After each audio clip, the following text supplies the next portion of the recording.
नमस्कार साथियों, हिंदी स्टेनो बढ़ोत वाले चैनल में आपका हार्दिक स्वागत है। आज की डिक्टेशन रामधारी गुप्ता खंड 1 से प्रतिलेखन संख्या 15 व 16 से 100 वर्ड पर मिनट की स्पीड से होगी। तो आइए शुरू करते हैं। डिक्टेशन शुरू होगी 5 सेकंड बाद।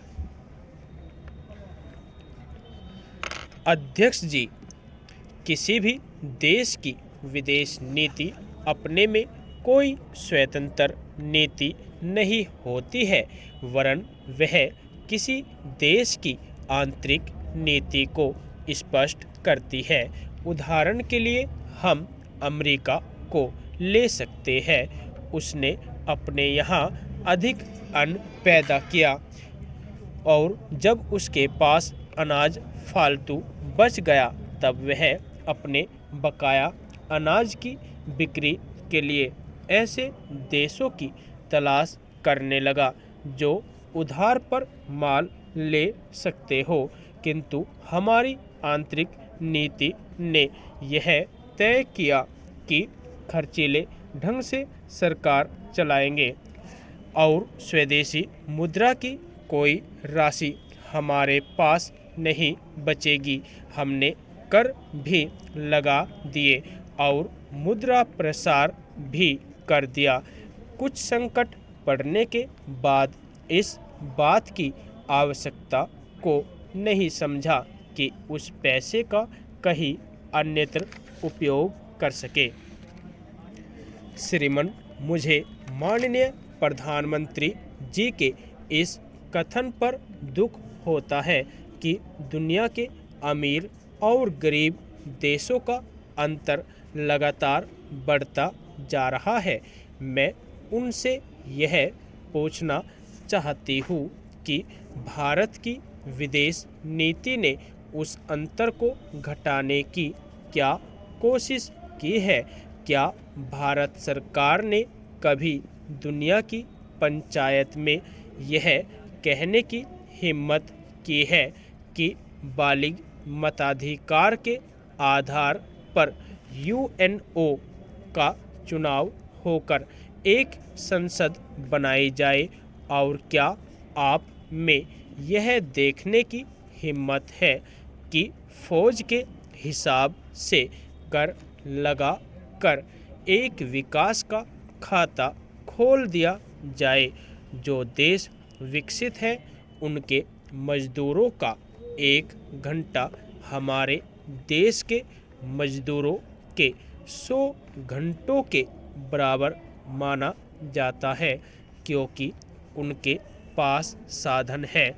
इसीलिए यह अंतर और भी बढ़ता चला जा रहा है।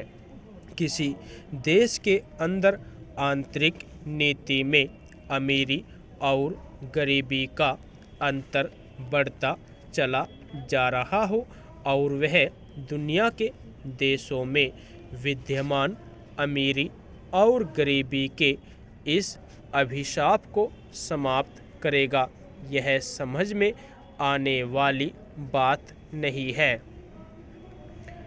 अब मैं आपका ध्यान एक और बात की ओर दिलाना चाहती हूँ।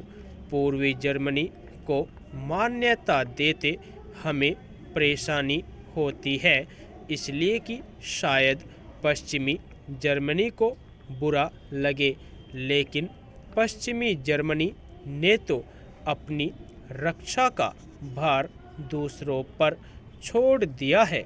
उसने अपनी पूरी शक्ति इस बात पर लगा दी है कि अधिक से अधिक उत्पादन किया जाए।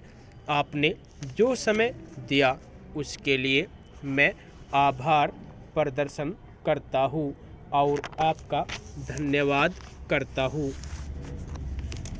अध्यक्ष जी, जिस समय पाकिस्तान ने भारत पर हमला किया था उस समय उन्होंने देश की रक्षा के लिए महत्वपूर्ण कार्य किया था।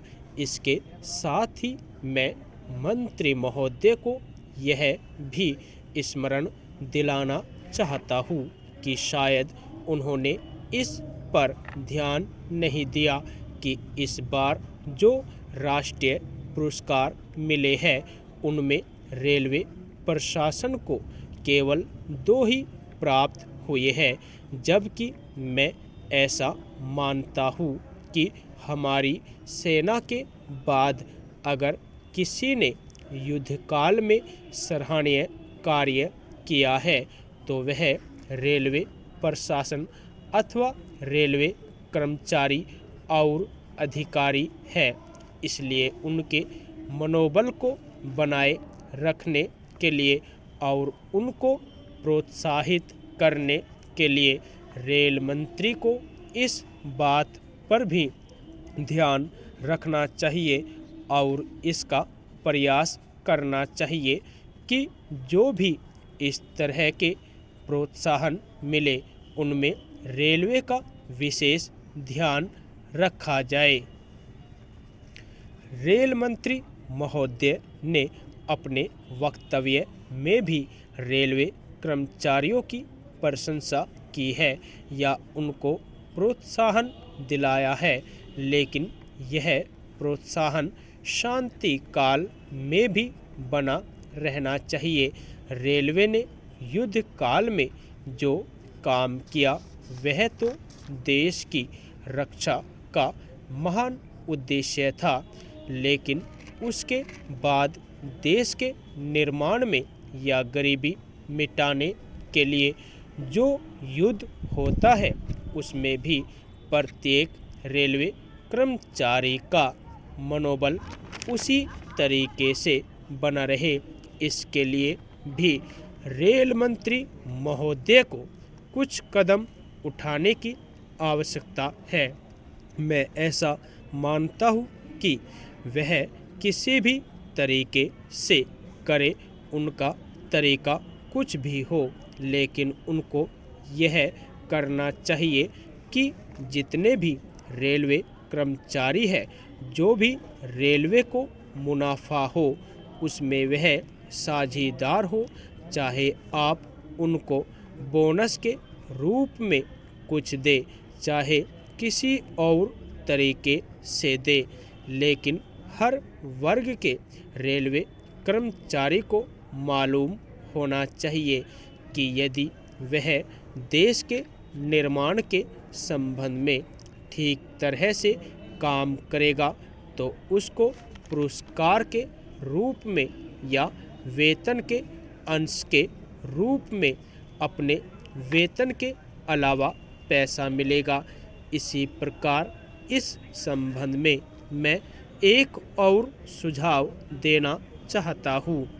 स्वतंत्रता के बाद रेल प्रशासन भारत सरकार का प्रशासन हो गया, लेकिन यह लोकसभा एक विशेष उद्देश्य को लेकर चुनी गई है। यह उस कार्यक्रम का एक नमूना ही है।